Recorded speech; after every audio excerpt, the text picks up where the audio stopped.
My name is David Dickinson and I'm the author of Death in a Scarlet Coat, which is the 10th in the Lord Francis Powerscourt series that began with Goodnight Sweet Prince some 10 or 12 years ago.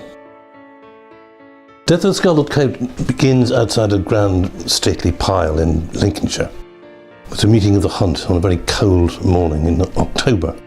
So you want to imagine all these posh lords and ladies and their horses and their scarlet coats and all that, and the breath turning kind of white because it's so cold. And they're all waiting for the master of the hunt, and he's not to be found, and they look to see if he's in the house, and he's not in the house at all. And at the front of this house there's a kind of square with a big grass circle in the middle of it.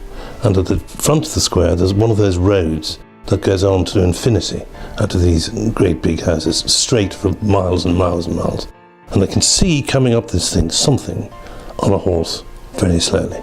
And as it gets closer, they realise that there's a body wrapped in a blanket.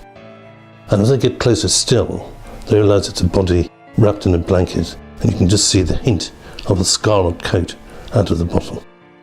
So the rest of the story is trying to work out who put him there, how did he get there, why was he killed because he's a hunter or for other reasons? And so that's what it's about. I knew that I had to create an alibi for somebody. And the alibi involved multiple trains and a night in London and a visit to the theatre in London, and was one of the party who'd gone from Lincolnshire down to London actually in the bed, or was there somebody else in the bed pretending to be him, which meant that he could have been somewhere else doing bad things.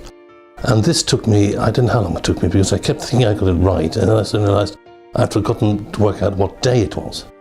Because I've got a very tough copy editor who, once you say at the beginning that the action on the first day is on the 6th of June, 250 pages later you say, well, that couldn't have happened then, because you're now only at the 5th of May or whatever it is. So you've got to work all that lot out. Probably the most satisfactory bit was the end, because at the end, in some of the books I write, you have one of those great descriptions like you get from Poirot in Agatha Christie of what went on and who the murderer was and why they did it and all this. So we were having one of those, and then I thought, I think we'll just have something different, really. So something just said, why don't you do this? And when you get those kind of magic moments where you haven't planned it, it just comes into your head on the spot. You've got to write it down very fast, because you don't know how long the good person is going to be with you telling you this stuff. So I read that all very fast, and then when I checked it all out afterwards, it was fine. It was much better than it would have been if I'd gone on in a straight line. So when you get voices in your head telling you this is what happens now, they're just fantastic. You don't get them very often, but they're usually very useful.